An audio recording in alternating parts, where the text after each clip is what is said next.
In case you didn't know, cruising is a major part of the travel industry, and Americans, well, we love it. I can see why. Cruises offer a ton of entertainment, a variety of cuisine, and a plethora of shoreside excursions. Cruises can be really fun if you're there for a vacation. But have you ever wondered what it would be like to work on a cruise ship? I worked for Carnival Cruise Lines for 4 years, and let me tell you, it's a completely different experience than being on vacation. In today's video, I'll go through the hiring process for cruise ship jobs and tell you all about my experiences while on board. What's up, everybody? It's me, Jay. And before I tell you all about my experience working on cruise ships, I'm going to ask that you guys do me a little favor. Can you guys like this video and subscribe to my channel? I'm trying to get 1,000 subscribers by the end of the first quarter of 2023, and I can only do that with your help. Okay? Thanks in advance. All right, now let's talk about working on cruise ships. Full transparency, before I started working on cruise ships, I had never been on a cruise. I had never heard of the cruise line I worked for, and I had never been out of the country. So embarking on such an adventure was really scary for me. Now, if you've been on a cruise before, you definitely saw the hundreds, if not thousands of crew members on board, and you might have asked yourself, how do you find cruise ship jobs? Well, I found my job on Craigslist. I know that sounds crazy now because Craigslist is a little bit antiquated, but back in 2013, Craigslist was still popping. You know, it was a place where you could go and find things, jobs, roommates, whatever. And underneath the job section, under etc. jobs, there was this post that said, hey, are you fun, engaging? Do you light up a room? And are you wanting to travel the world? Now, the first thing I thought to myself was, am I going to get trafficked? Because it was very vague in the post. I will be perfectly honest, but I submitted it anyway. As my mom always says, it's an adventure. So I submitted my resume, filled out an application to a company called Castaway. It turns out that this company, Castaway, not only hires crew members for cruise ships, but they hire staff members for resorts as well. After about 3 months of filling out that application, I heard back from the company, and we did an over-the-phone interview where they asked me what my interests were, they told me what they were hiring for, and whether or not I'd be passed on to the next round of interviews, which I was. The second round of interviews took place in Chicago, Illinois, where I was living at the time, and we went to a hotel conference room and did a group interview. Now, when you got to the group interview, there were 2 sections. If you were being hired to work with the youth, you went over here. And if you were interviewing to work in entertainment, you went over here. So I went on the entertainment section.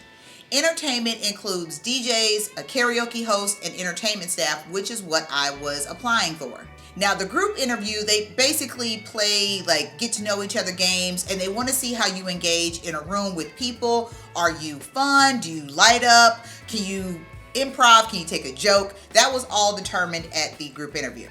A few weeks after the group interview, I heard back from the casting director from Carnival Cruise Lines, and he offered me the job as an entertainment staff on board the Carnival Inspiration, which was leaving out of Tampa, Florida in like a month.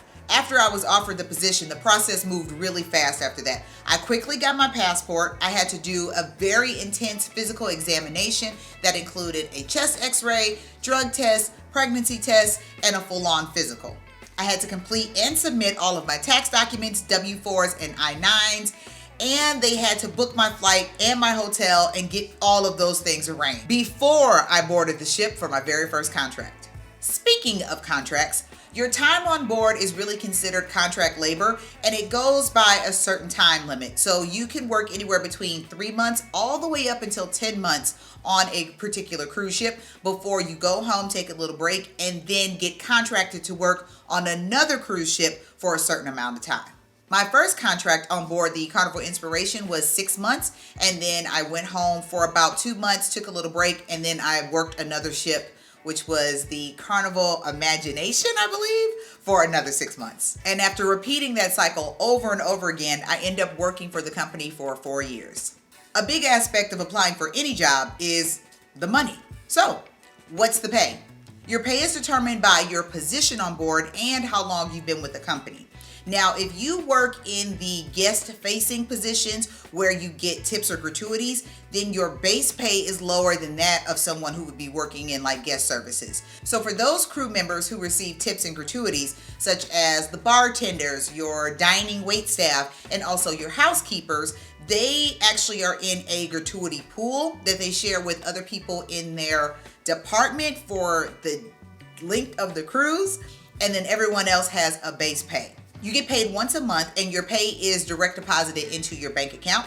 Now, if you work in a different country, then you can arrange a different type of pay. You can basically have your money direct deposited on a bank card, and then you can use that bank card to transfer your money from that card to your bank in your home country. The reason why that is important is because not all banks in the countries that we go to take credit cards or debit cards from foreign countries. For instance, if we dock in Jamaica and you're a crew member, you want to use your debit card to buy something, but you're originally from the Philippines, there might not be a bank in Jamaica that will take your debit card from the Philippines. But this worker debit card that was issued by the cruise line, you could use that at the ATMs or the stores in all of these different ports of call that we would visit. So it's better to use the company's Visa debit card if you're going to be buying things while you're on contract. But if you're not going to be shopping and buying things, then have your money be direct deposited to your home bank at whatever country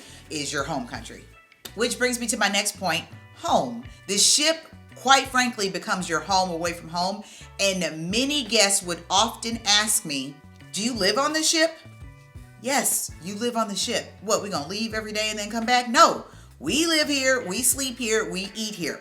So when you get a job on a cruise ship, you are also given a cabin. Depending on your position, you can either have a cabin to yourself or you can have a roommate. Most of the positions you do have a roommate, but even in those positions, the type of cabin that you have differs. For instance, if you work in guest-facing departments, you are gonna have a cabin that is in the upper decks of the ship. And if you work behind the scenes, then you're gonna have a cabin in the lower decks of the ship. The upper deck cabins are for, again, your entertainment crew members. If you work in the spa, if you work in the casino, if you work for guest services, you work for the retail shops, guest excursions. There is something else that I'm missing.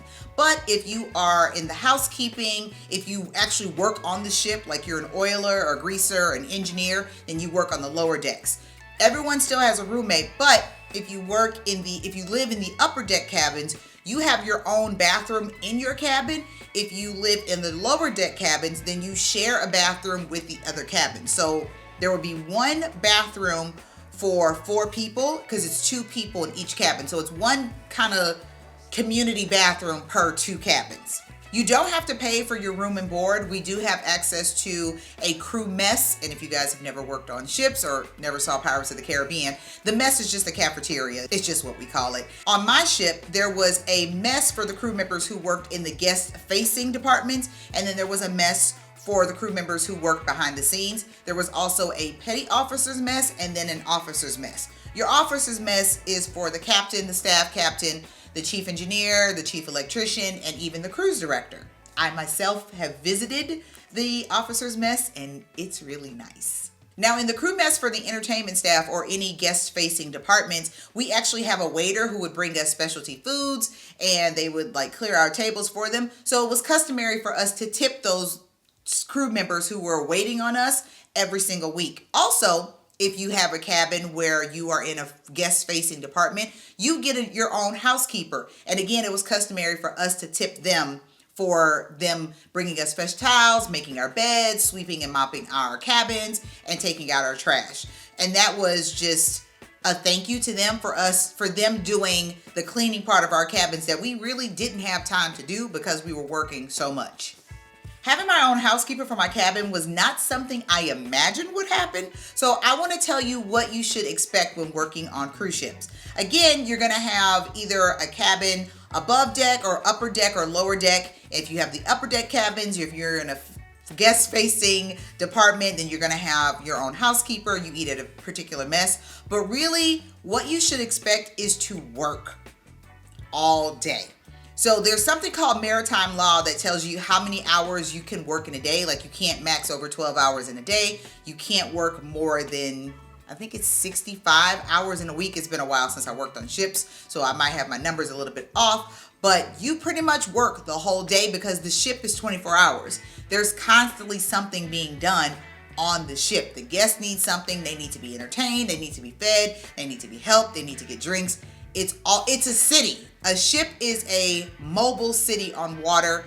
It never sleeps. It's like New York City. It just always, it's always moving. It's always progressing, which means there's always something to be done. The casino itself is open 24 hours. Like you could go there at 3 o'clock in the morning and there's someone there dealing blackjack. Now you do have a break in your schedule every day. You have time off to go and get something to eat, change clothes, because there are elegant nights on the ship. But very rarely do you work a 12-hour shift straightforward. You do take breaks in between. But again, you should expect to work every day because you work every day on the ship. From embarkation to debarkation, which is the start of the cruise and the end of the cruise, you are working every day. So for your 6-month contract, you're working every single day. Now again, the length of that day is going to vary. Sometimes you're going to have a short day. For instance, if you're in a port of call, you do have some time off if you are in the guest facing department because the retail shops are closed, the casino is closed when you're in the port of call.